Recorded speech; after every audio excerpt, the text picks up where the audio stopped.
সময় কেউ ছিলেন ঘরবাড়ি ছাড়া, রাজনৈতিক মামলায় অনেকেই ছিলেন কারাগারে, কর্মসূচি তো দূরে থাক, পারিবারিক অনুষ্ঠানেও ছিলেন অনুপস্থিত। কুমিল্লার লাকসামের এমন অসংখ্য বিএনপি নেতাকর্মীদের কাছে এ যেন উৎসবের দিন। বৃহস্পতিবার সকাল থেকে স্লোগানে মুখর হয়ে ওঠে সদর উপজেলা। বিএনপির ৩১ দফা বাস্তবায়নে আয়োজিত সমাবেশের জনস্রোত কুমিল্লার লাকসাম উপজেলা স্টেডিয়াম মাঠ পেরিয়ে পৌঁছায় মূল সড়কে। সমাবেশে যোগ দেন বিএনপি মহাসচিব মির্জা ফখরুল ইসলাম আলমগীর। জাতিকে অনিশ্চয়তার মধ্যে না রেখে সরকারকে দ্রুত জাতীয় নির্বাচন দেওয়ার আহ্বান জানান তিনি। কাল বিলম্ব না করে দ্রুত নির্বাচনের ব্যবস্থা করুন। তার জন্য যতটুকু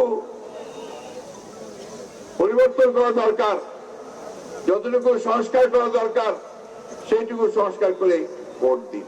ভোট দেওয়ার জন্য ভোটের একটা রোড ম্যাপ, কবে কবে ভোট হবে, কিভাবে হবে, সেটা একটু জানিয়ে দেন জনগণকে। জানিয়ে দিলে অনেক অংশেই আপনার সবাই ঠান্ডা হবে, স্থিমিত হবে। বরিশালের সমাবেশে যোগ দেন স্থায়ী কমিটির সদস্য সেলিমা রহমান, ময়মনসিংহে ভাইস চেয়ারম্যান আব্দুল আওয়াল মিন্টু। কেন্দ্রীয় নেতারা বলেন, সংস্কারের নামে ধোঁকা দিলে জনগণ তা মেনে নেবে না। সংস্কারের নামে যদি আপনারা ষড়যন্ত্র করেন, সেটা বিএনপি কখনো মেনে নেবে না। আপনাদের তো স্থানীয় নির্বাচন করার কোনো দায়িত্ব নাই। আপনাকে নির্বাচন দিতে হবে, সংসদ নির্বাচন, তার রোড ম্যাপ আপনাকে ঘোষণা করতে হবে।